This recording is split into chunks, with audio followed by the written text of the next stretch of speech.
제가 서울에 치유하는 교회, 김오시 목사님이 심무하는 교회에 연합집회 강사로 가서 설교를 한 적이 있습니다. 그 교회가 꽤나 큰 교회인데 가득 이제 교인들이 채워졌고요. 그런데 지금 생각하니까 그때 제가 무슨 설교를 했는지 기억이 잘 안 납니다. 그런데 하나 기억나는 것은 찬양대가 참 잘하더라고요. 그 찬양이 은혜를 받았는데 오늘 연산교회 와서 보니까 그게 생각이 나요. 갑자기. 미안합니다만 숫자가 그렇게 많지 않는데 어떻게 이렇게 찬양을 잘할까?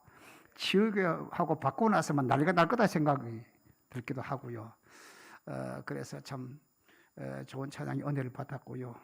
지휘자는 제가 주관적인 생각으로 볼 때에 치유하는 교회 지휘자보다 훨씬 더 잘하는 것 같습니다. 저는 이력서를 쓰면요, 이력서 꼭 제 앞에다가, 물론 그렇게 쓰지 말아야 될 것 같아요. 대체적으로 보면은 어느 유치원 출신 이걸 씁니다. 졸업. 그때 유치원은 뭐 교육부에서 인정나고 그런 시대는 아니에요. 사실이긴 하지만, 그것도 저 나이에 유치원 다녔으면요, 꽤나 이게 그래도 다닌 거라고요. 그때 제가 뭐냐 하면은, 제가 유치원 다닐 때까지 밥을 먹을 때요, 이렇게 숟가락을 잡고 먹었다고요. 이렇게 잘 흐르잖아요, 이게. 그것도 오른손이 아니고 왼손으로, 저는 원래 왼손잡이거든요. 지금도 글 쓰는 것, 밥 먹는 것 외에는 전부 다 왼발과 합니다. 어쩔 수 없어요, 왼손인데. 근데 이렇게 했다고요, 이렇게. 그런데 어른들이요, 그때 선생님들 그러고요, 왜 이렇게 잡느냐, 이렇게 잡으라는 거예요, 이렇게 숟가락을. 그래가지고 나는 이렇게 흘려도 이게 편해요. 흘려도 이게 편해요. 그때 선생님이 자꾸 하니까 그때 이렇게 이제 바꿨습니다. 그런데 왼손으로 먹지 말고 오른손으로 먹으라는 거예요. 근데 지금 생각하니까 뭐 왼손도 괜찮을 것 같기도 한데, 그때는 어른들이, 선생님들은 다들 밥은 오른손, 왼손 먹으면 안 된다 하더라고요. 그래서 내가 편하고 내가 먹기 좋은 것은 왼손으로 이렇게 먹는 건데, 선생님이 자꾸 오른손으로 이렇게 먹으라 하니까 왜 그래야 되는 줄도 모르고 제가 바꿨습니다. 근데 지금은 생각이 잘 바꿨다. 잘 바꿨다. 그래, 글 쓰는 것도 그렇고, 그래서 지금은 이렇게 먹습니다. 성경을 우리가 보면 그러한 비슷한 내용들이 꽤나 많아서 제가 성경을 보면서 은혜를 받습니다. 제가 지난 주간에 이렇게 성경을 보면서요, 이 말씀이, 이런 말씀이구나, 그렇게 깨달아지는 경우만 해요. 그 말씀을 제가 지금까지 수십 번, 100번 읽었던 말씀이래요. 그런데 그날 따라 보니까, 맞아. 하나님의 능력, 하나님의 역사하심은 이런 거구나. 하나님의 계획하시 이런 거구나.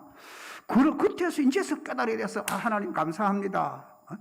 원래 교인들은 설교를 들으면서 은혜를 받고, 목사는 설교 준비하면서 은혜를 받거든요. 이게 원래 좀 그렇다니까요. 안 경우도 있겠지만, 자, 꼭 그렇구나. 특별히 그 가운데 보니까요, 누가복음 2장을 봤어요. 예수님의 탄생에 대한 그 누가의 얘기가 나오거든요. 그 얘기를 얼마나 제가 설교를 얼마나 많이 했겠습니까? 제가 한 교회에 40년 살았으니까 성탄절 되면 설교를 몇 번 했겠습니까? 성탄절 앞에 한 달에 1년에 성탄 설교 2번 했으면 사실은 80번 했다고, 설교를. 예수 탄생 80번 해서 얼마나 했겠어요. 그런데 그게 말씀해 보니까 누가가 예수의 탄생의 소식을 소상하게 기록하고 있거든요. 그런데 그 속에서 무엇을 발견할 수 있는가 하니까, 맞아.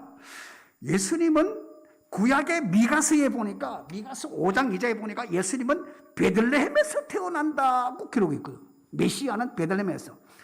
근데 예수님의 부모님 요셉과 마리아는 어디 사람입니까? 나사렛 사람이에요. 나사렛에서. 예수님이 나사렛에서 태어나면 구약 성경하고 안 맞아요. 메시아 예언하고 안 맞다니까요. 그래서 하나님이 예수님이 태어나기 전에 만삭된 여인과 요 아버지를 데리고 어디로 가야 돼? 베들레헴으로 가야 돼. 구약 성경을 이루기 위해서. 베들레헴으로. 가만 두면 베들레헴에 가겠습니까? 만사 배가 부른데 어떻게 가? 그까지 먼 거리 어떻게 가? 그럴 거 아니에요. 그래 하나님이 누구를 쓰셨느냐? 성경 보니까 저 로마에 있는 가이사 아우구스도라고 황제를 씁니다. 야 아우구스도 요 봐.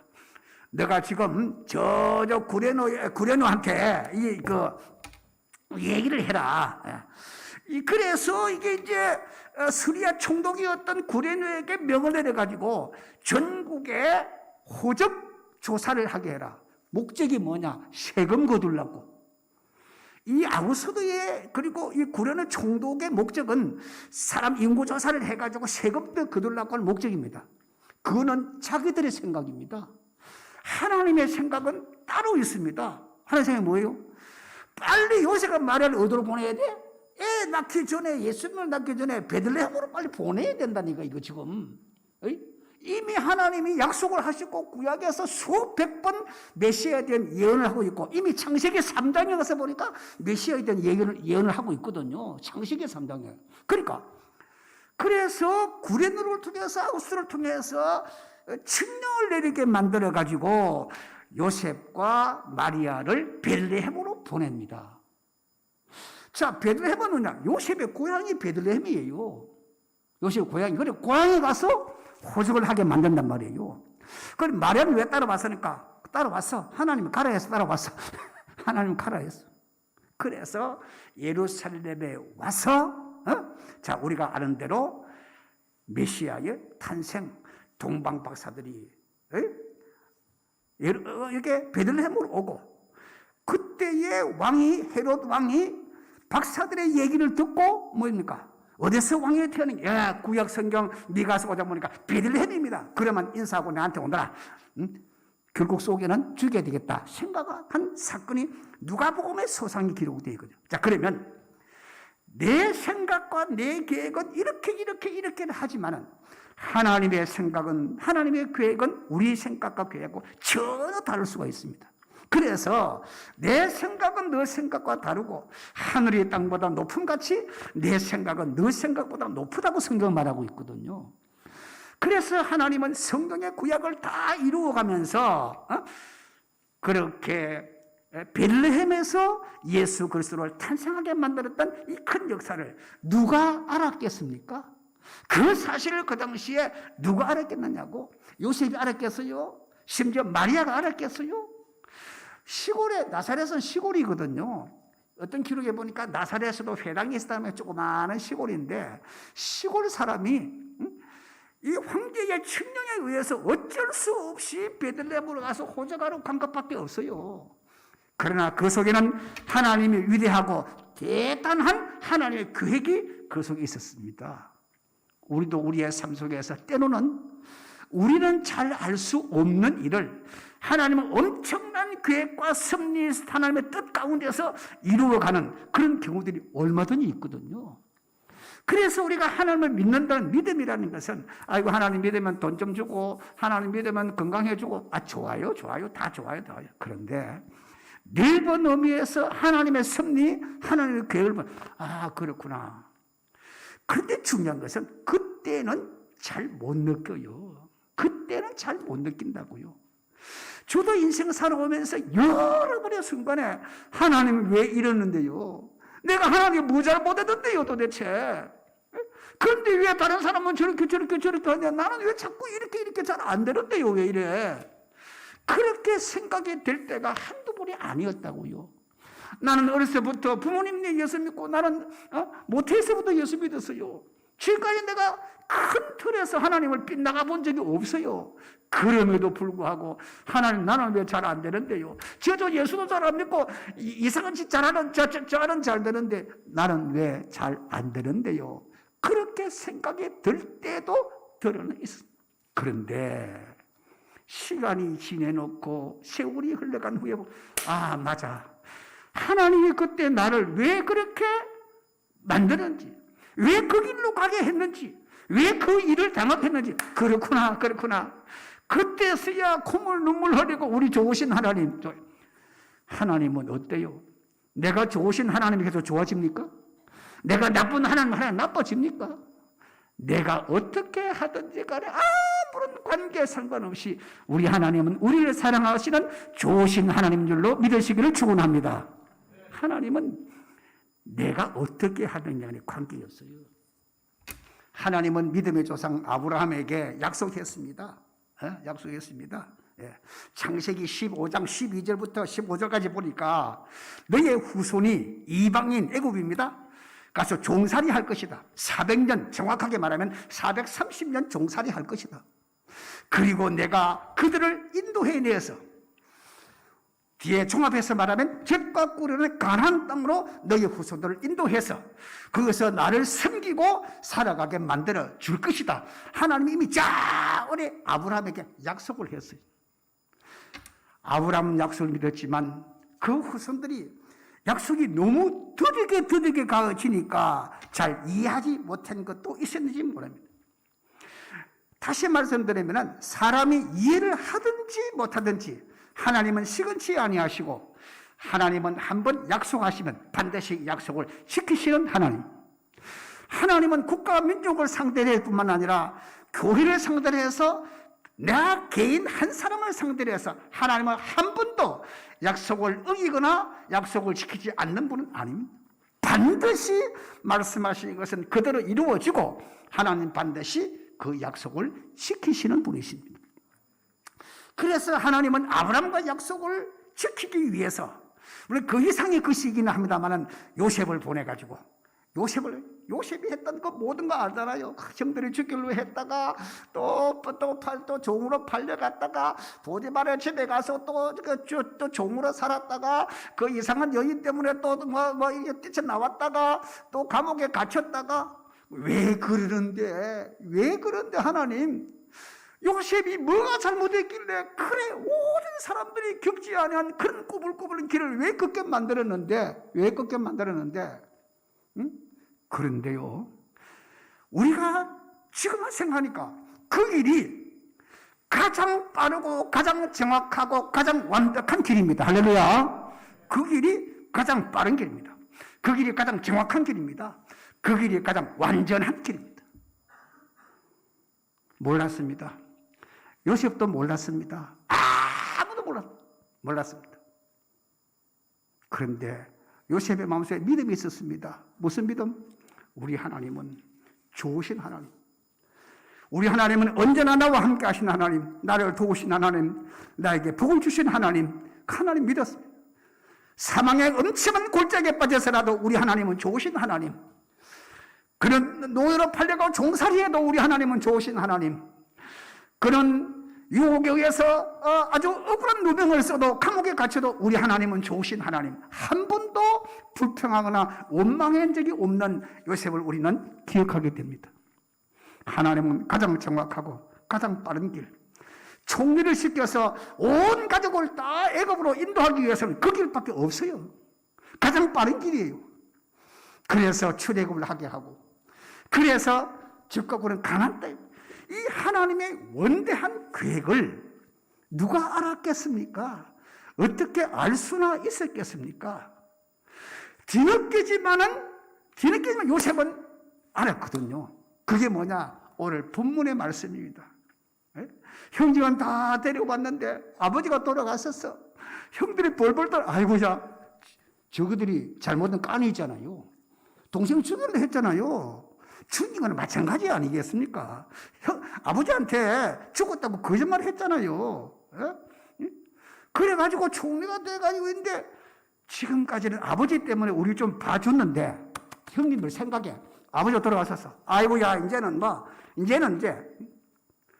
요셉이 나를 이곳에 본문에 보니까 나를 이곳에 보낸 분은 형님들이 아닙니다. 착각하지 마. 형님이 아닙니다. 누가 보냈어? 하나님이 나를 보내신 줄로 믿습니다. 하나님이 나를 보내셨어. 형님들 겁낼 것 없어요. 왜? 하나님이 하신 일인데 왜 형님이 겁내? 하나님이 나를 총리로 만들어서 여러분의 가족과 온 우리 가족들을 다 구원하기 위해서 하나님이 하신 일인데 나도 그때는 몰랐습니다.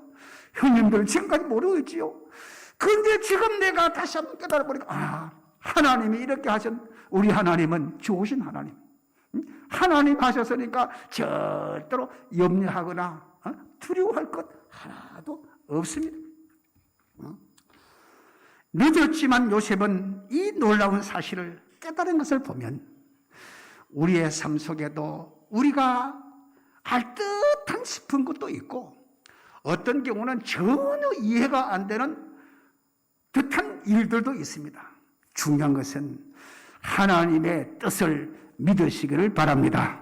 하나님의 교회가 시험 믿고 하면 하나님은 절대로 우리를 구렁텅이에 빠뜨려서 죽게 하는 하나님이 아닙니다.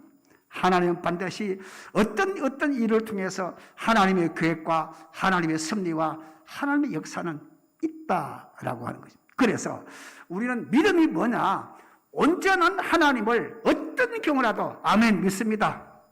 살든지 죽든지 우리 하나님 뜻대로 하시옵소서.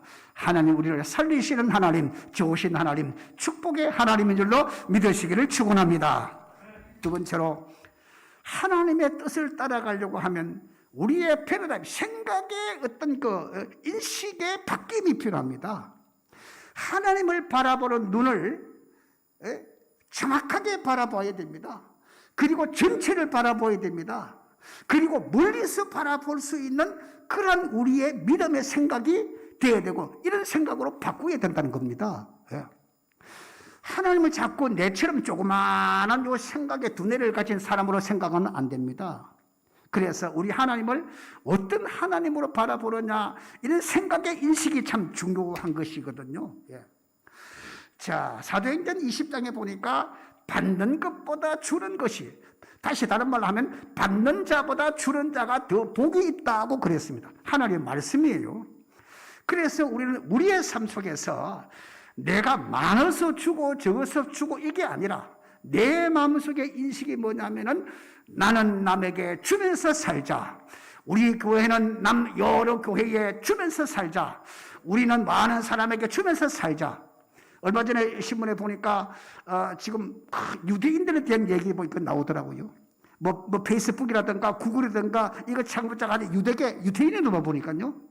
그들은 뭐냐 하니까 하나님이 지금도 더 좋은 세상을 위해서 창조하고 계신다. 일하고 계신다. 그러니까 우리도 하나님의 뜻을 따라 일해야 된다. 그 선두에는 우리 유대인들이 있다. 그래서 어떤 경우라도 하나님이 이룩하자고 하는 이 계획을 우리가 앞장서서 이루어야 된다. 그 사상 대단한 사상이다. 그 사상은 대단한 사상이다. 그 사상을 가지고 그들은 살아가니까 그렇게 되는 거예요. 그래서 그것을 티쿤 올람 그러죠. 티쿤 올람. 그들 하나님이 하시는 일에 우리는 더 좋은 세상을 만들기 위해서 우리가 앞장서서 해야 된다. 그런 얘기예요. 자, 그러니까 그래서 그들은 구글이라든지 그 외에도 많더라고요. 우리는 하나님을 아는 지식을 가지고 하나님에 대한 생각의 전환을 가지고 더 나은 하나님의 영광을 회사해야 됩니다. 교회에 처음 나와서 믿음이 좀 적을 때는 우리가 기도할 때는 주십시오 기도합니까? 하나님 건강 주십시오, 돈 주십시오, 뭐 주십시오. 조금 더 나가면 하나님 내 주신 것 감사합니다. 좀 더 한 그레이드 업데이트 한다고 하면 하나님, 내가 하나님을 위해서 내가 무슨 일을 해야 되겠습니까? 내가 무슨 일을 해야 하나님이 좋아하는 일을 할 수 있겠습니까? 내가 문제가 아니라 하나님입니다. 하나님이 좋아한다 하면 물속이라도 뛰어들고 풀속이라도 뛰어들 수 있는 믿음으로 성장해 가는 것입니다. 그것이 뭐냐면 하나님의 뜻에 따라서 하나님의 뜻에 맞는 믿음의 길을 걸어가면 절대로 하나님은 우리를 불 가운데 타지 아니하고 물이 우리를 덮치지 못하게 만들어 주실 줄로 믿습니다. 어떤 시인이 나에게 보낸 글 가운데 이런 글이 하나 있더라고요. 어느 집 앞에 대문에 자전거가 하나 이렇게 좋은 자전거 하나 있었습니다. 그래서 그 청년이 나오더니 자전거를 열심히 닦고 있었습니다. 마치 그 옆에 지나가는 소년이 아주 부러운 듯이 밀구름이 그 자전거를 보고 있었습니다. 그러면서 소년이 묻습니다. 아저씨, 이 자전거 참 비싸게 주고 샀지요? 라고 물었습니다. 그때 청년이 하는 이야기가 아니야, 이건 내가 산 것이 아니고 우리 형이 자전거 사주었어. 그렇게 대답을 했습니다. 그리고 그러니 보니까 대단히 부러워하는 눈치로 이 소년이 보고 있으니까, 얘야, 너도 이 자전거 참 갖고 싶지? 그렇게 물었습니다. 그랬더니 이 소년이 아니요, 나는 이 자전거를 사주는 형이 되고 싶어요 라고 대답을 했습니다. 이 청년은 자전거를 가고 싶다 그렇게 답 나오죠. 100% 그렇게 알았습니다. 아니요, 나는 자전거를 사줄 수 있는 형이 되고 싶어요. 우리 집에 동생이 있는데 몸이 좀 안 좋아가지고 조금만 뛰어도 헐떡헐떡 이렇게 하는 동생이 있는데, 그 동생에게 내가 이 좋은 자전거를 사주는 형이 되고 싶어요. 올해 여러분들 자전거 받는 한 해가 아니고 자전거를 사줄 수 있는 형님이 되시기를 축원합니다. 우리가 하나님의 말씀을 바라보면서 뭐 양이 어떻고 뭐가 이게 문제가 아니면 내 마음속에 어떤 생각이냐, 하나님의 뜻이 무엇이고 하나님의 섭리가 무엇이고 하나님의 계획이 무엇이며, 하나님이 연산교회를 통해서 하나님이 여러분 내 자신을 통해서 올 한 해 동안에 하나님이 하시고자 하는 하나님의 계획이, 하나님의 뜻이 무엇인가, 거기에다가 우리 집중해. 하나님의 뜻은 자전거를 사주는 형이 되기를 바라는 것이라고 저는 생각을 하고 있습니다. 그래서 우리는 지금까지도 하나님의 은혜가 내 사라지면 앞으로 더욱더 하나님의 위대한 하나님의 뜻을 잘 일구어 나가는 하나님의 자녀들이 되어야 될 줄로 압니다. 마지막 세 번째로, 연산교회는 하나님의 뜻을 잘 이루어 드리는 행복한 교회가 되어지기를 바랍니다. 우리가 행복론 이야기하면서 언젠가 말씀드렸는가 모르겠습니다. 보면서 이런 얘기를 합니다. 우리가 행복을 1차원적인 회원, 2차원적인 이런 얘기를 합니다. 1차원적인 행복이 뭐냐면 의식주가 해결되면 행복하다고 느끼는 것입니다. 그래서 이것을 1차원적인 행복이라고 합니다. 저는 보리고개 사람입니다. 제가 초등학교 때 보리석 주러 다니고 쑥캐로 다니고, 그래서 하도 많이 굶어가지고 머리도 많이 빠지고 키도 많이 먹었고, 예, 많이 굶었습니다. 연세 드신 분은 옛날에 보리고개 때 그랬겠지만은, 예, 그때는 뭐냐면은 배불리 밥 한번 먹으면 행복했습니다. 그래서 의식주 문제가 해결되면은 행복하다고 느끼는 그 행복을 1차원적인 행복이라고 합니다. 두 번째, 2차원적인 행복을 다른 말로 해서 중진국적 행복, 우리나라 말로 해서 중진국적 행복론이라고 얘기합니다. 그건 뭐냐, 소유에 대한 행복입니다. 나는 아파트에 살아, 너는 작은 집에 살지. 우리 아파트는 50평이야. 너 아파트는 30평이지. 내 차는 그래도 5천만 원짜리야. 너 차는 2천만 원짜리잖아. 상대적으로 행복을, 얼마나 많은 소유를 했냐에 따라서 행복하다, 행복하지 않는다라고 하는 소유에 대한 행복을 느끼는 그 사람을 2차원적인 행복 혹은 중진국형 행복이랍니다. 요 차원이 넘어가면 별 의미가 없습니다. 지금 삼성전자의 이재용이가 1조 더 있고 1조 더 없고 행복에 관계 있겠습니까? 아무 관계 없습니다. 예? 아무 관계 없습니다. 예. 그래서 요 단계를 넘어가면 얼마나 가졌느냐, 차가 얼마나 좋으냐, 아파트가, 이거 아무런 의미가 없습니다. 그 다음 제 3차원적인 행복이 어떤 행복이냐 하면요, 어떻게 살아가느냐, 삶의 질의 문제로 합니다. 나는 지금 어떤 음악을 듣고 있어. 나는 지금 어떤 그림을 다 그리고 있어. 나는 지금 어떤 책을 하여서 책을 하나 출판해서 뭔가 모르게 자기의 생활 속에서 이런 거, 나는 지금 무슨 책을, 이런 데서 행복을 느끼는 것이지, 뭐 차가 어떻고 집이 어떻고 뭐가 어쩌, 이런 것들에서 행복은 건 없어요. 이것을 갖다가 선진국형 행복론은, 선진국, 우리나라도 이제 선진국에 접어들었는데, 선진국에 접어들면 소유 때문에 행복은 지나갑니다. 이제는 삶의 질의 문제가 더욱더 깊이 있게 되거든요. 그 위에 한 단계 완전한 행복론이 있습니다. 하나님을 모시고 있느냐, 구원을 받느냐에 따라서 행복한 행복론입니다. 예. 이거는 제가 만드는 행복론입니다. 뭐를 보고? 성경책 보고. 하나님 말씀 성경책 보고. 예. 예. 이 땅에 우리가 모든 소유를 다하고 삶의 질 아무리 좋다 그래도 내 마음속에서 나의 인간에서 구원을 빼버리면 행복합니까? 절대로 행복하지 않습니다. 자, 오늘 우리 1부 예배, 2부 예배 시간에 예배 드리지 않고 저 낚시에 가고 등산 가겠으면 행복합니까? 불안하기 그지 없어야 그 사람이 행복이 뭔고 아는 사람입니다.